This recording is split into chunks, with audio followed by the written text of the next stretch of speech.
సమాధానం చెప్తారా కార్తిక్ గారి ప్రశ్నలకి? చెప్తున్నా సార్. బ్రహ్మారెడ్డి సార్ అంటున్నారు నేను డిబేట్ కి వస్తున్నాను, నాకు ముందే చెప్తారా, నాకు ఇంత సమయం కాదని. సరే డిబేట్ కి వచ్చేకి ముందు మీరు వచ్చి కూర్చోండి, డిబేట్ లో మీకు ఒక సెకండ్ ఇస్తాను, మీరు హా హూ అంటే నేను మేము క్లోజ్ చేస్తానన్నారు అని మీరే చెప్పిన తర్వాత డిబేట్ కి వచ్చే లాభము? అదే ప్రశ్న. ఎందుకంటే ఇప్పుడు స్పీకర్ గా అయ్యన్న పాత్రుడు గారు ఆయన నోట్ వచ్చే పచ్చి బూతులు మాట్లాడతాడు. ఒక స్పీకర్ గా ఉన్న వ్యక్తి ఆ విధంగా పచ్చి బూతులు మాట్లాడవచ్చా?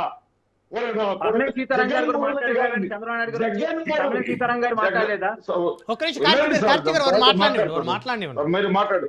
జగన్మోహన్ రెడ్డి గారిని నీచాతినిచ్చగా మాట్లాడారు సార్.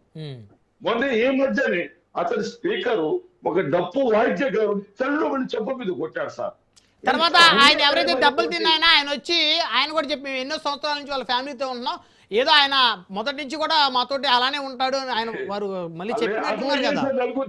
నలుగురు లేదు సార్ వచ్చేది, అలాగే ఉంటాను అంత భయపెట్టేస్తారు సార్ వాళ్ళు. చెప్పకపోతే నేను చంపేస్తానంటారు, నీ కుటుంబాన్ని నాశనం చేస్తారంటారు.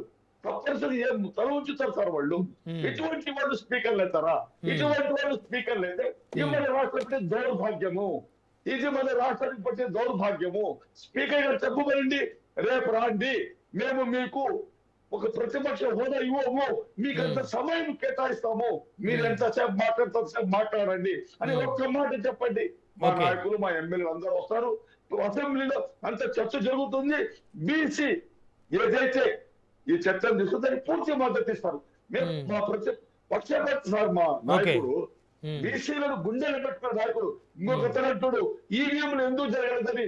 ఈవీఎంలో కొంతవరకు చేయొచ్చు, పూర్తిగా చేయలేరు సార్, కొంతవరకు చేయొచ్చు.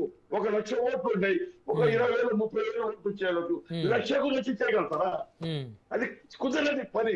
కాబట్టి వీళ్ళు అంటున్నారు, వీళ్ళు మా సీట్లు ఎందుకు తగ్గినాయి, ఓట్లు ఎందుకు తగ్గినాయి, అన్ని చేయలేకపోయారు.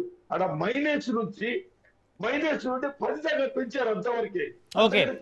పోయారు. మాట్లాడదు మళ్ళీ మాట్లాడదురు, విజయ్ కిరణ్ గారితో మాట్లాడిన తర్వాత మళ్ళీ మాట్లాడదురు, 1 by 1 మాట్లాడదురు. ఇక డిబేట్ లో ఒక షార్ట్ బ్రేక్ తీసుకుందాం, బ్రేక్ తర్వాత మళ్ళీ డిబేట్ కంటిన్యూ చేద్దాం. చూస్తూనే ఉండండి రాజు న్యూస్.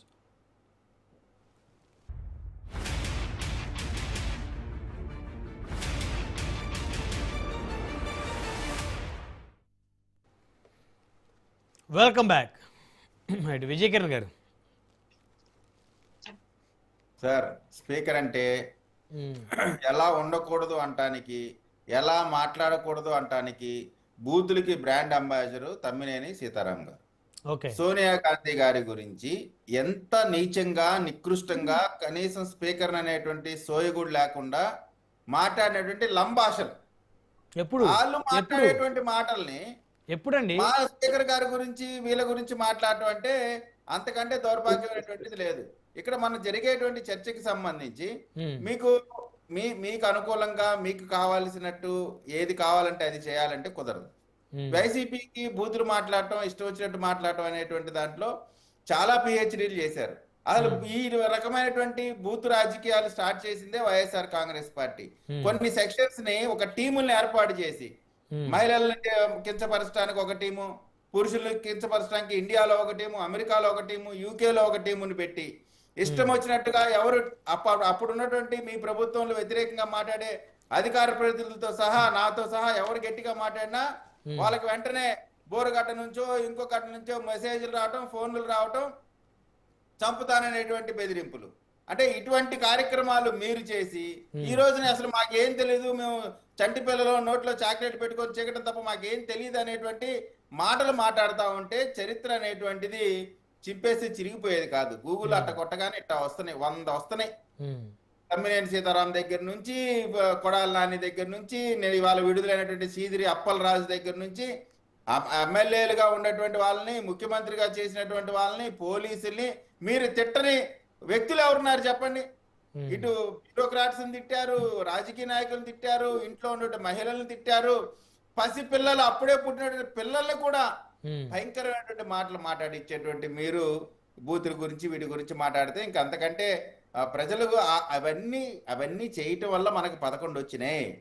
ప్రజా వ్యతిరేక పరిపాలన చేయటం వల్ల, నడి రోడ్ల మీద ప్రజల పీకలు కోయటం వల్ల, నడి రోడ్ల మీద డాక్టర్ చదువుకున్నటువంటి వాళ్ళని పెడరెక్కలు విరిచి రోడ్డు పైన నానా రకాలుగా ఇబ్బంది పెట్టడం వల్ల, చంపి డోర్ డెలివరీ చేయడం వల్ల, 9,000 స్కూల్స్ ముయ్యటం వల్ల, ఎస్సీ ఎస్టీకి సంబంధించిన సప్లాన్లు తీసేయటం వల్ల, అనేకమైన బీసీలకు సంబంధించినటువంటి అనేకమైన సప్లాన్ కానీ నిధులు కానీ తీసేయటం వల్ల, స్పెషల్ స్టేటస్ అనేటువంటి మాట అబద్ధం చెప్పి చివరికి మోడీ గారు రాగానే కాళ్ళ మీద సాష్టాంగం పట్టడం, ఇవన్నీ ప్రజలు చూసి మీతో విసిగెత్తిపోయి మీ బూతులు, మీ నేరాలు, మీ ఘోరాలు అన్నీ చూసిన తర్వాత 11 సీట్లు వస్తే మాకేమో 40% వచ్చిందంటారు ఒక పక్క. 40% ఎలా వచ్చినాయి? ఈవీఎంలోనే కదా సరే. ఇక్కడ ఒక వ్యవస్థ పైన మనం నిందలు వేయటం సరే. ఎలక్షన్ కమిషన్ ఎక్కడ ఉంటుందండి?